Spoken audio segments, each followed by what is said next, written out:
Reece James. Reece is out. He's out of the lineup for tomorrow's game against Southampton. Guys, what is really going on? What is going on?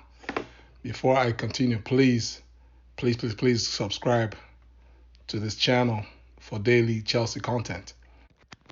Guys, Reece James is out of the lineup for tomorrow's game against Southampton at the Bridge league match. But not only is James out, there are three other players that are also going to be out.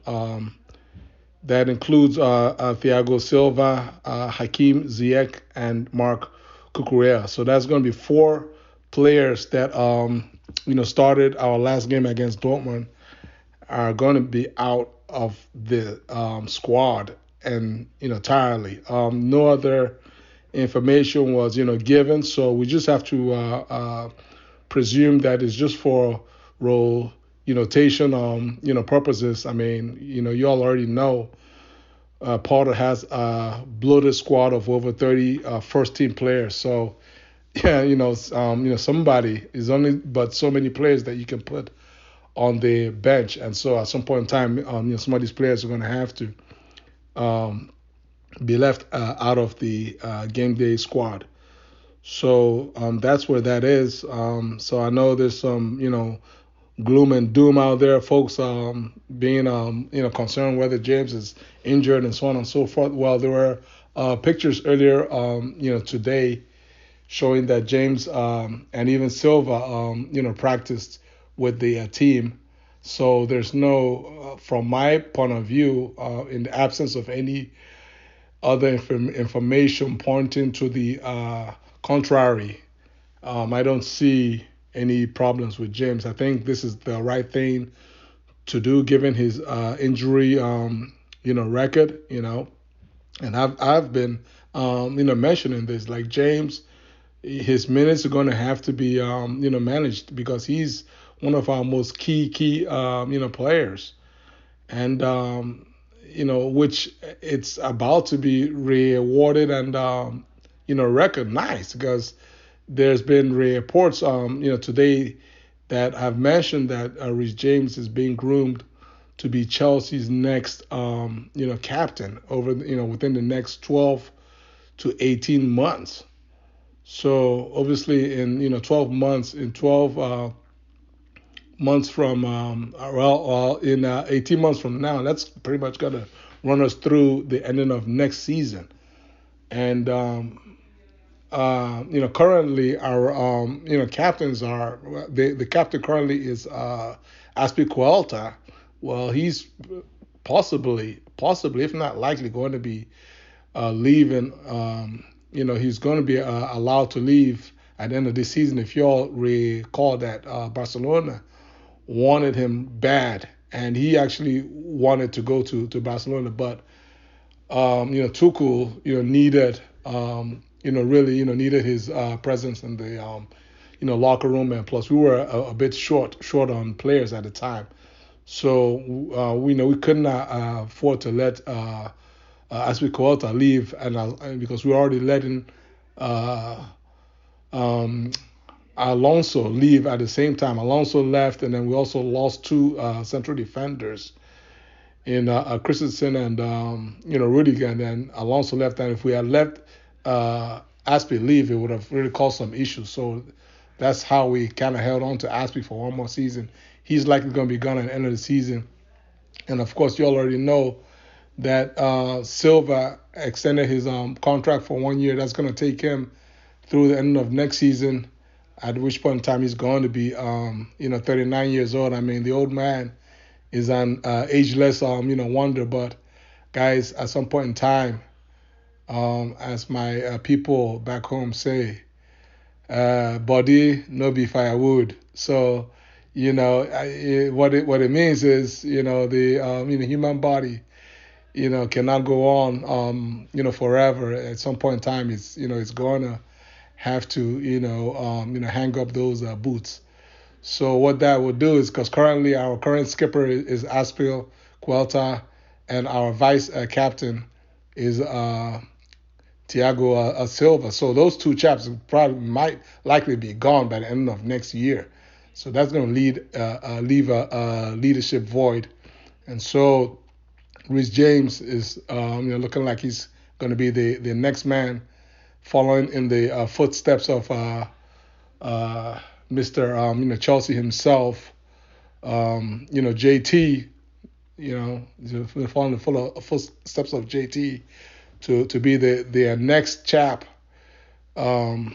Chelsea true and true from since he was 6 years old as a little baby. He won the under 18 FA Cup, and he was the captain of Chelsea's youth team under 18. Helped Chelsea lift that FA Cup as an under 18-year-old player. He went on loan to Wigan, and he also won the armband for a few games at Wigan. And he's come here, and he's done is just he's not a loud mouth, right? James is quiet. He lets his game do all of the talking on the pitch. He's a beast. He might be quiet off the pitch, but on the pitch, don't get it twisted. Reece James is a monster on the football pitch. There's nothing quiet about Reece James's game. Every aspect of his game is about power, is about skill, is about just carrying his teammates by the scruff of the neck and pulling them across the finish line. And so that's one of the main reasons that he is being looked at as Chelsea's next captain, and of course the fact that he's been Chelsea true blood Chelsea since he was 6 years old.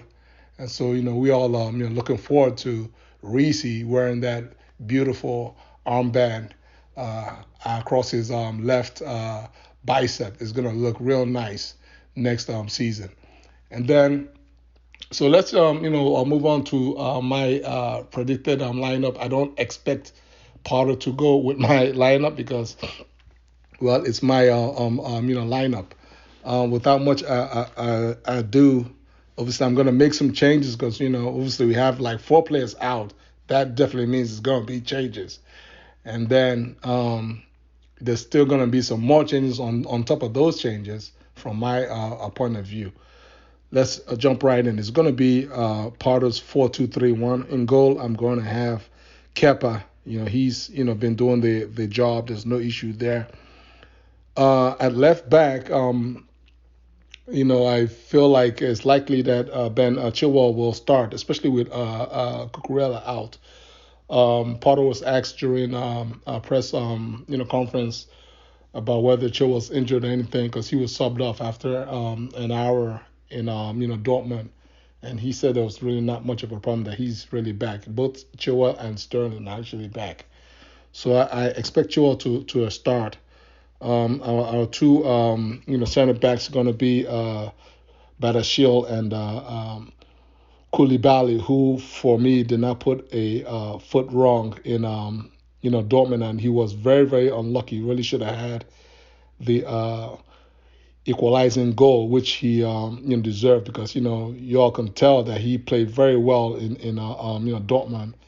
And this is the way you do it, right? You don't moan and bitch because you're on the bench.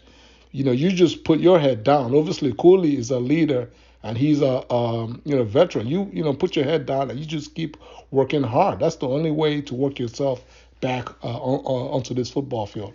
So I expect to see Badashil and Cooley in central defense. Right back, it's either going to be Azpilicueta or Trevor. Personally, I will pick Trevor. In midfield, I'm going to have Enzo and Kovacic. Again, Loftus-Cheek has done well the past few games, but that's another player who is returning from injury. So I would expect, and I'm hoping that Potter gives him a rest, and maybe he can bring him in off the bench in the second half.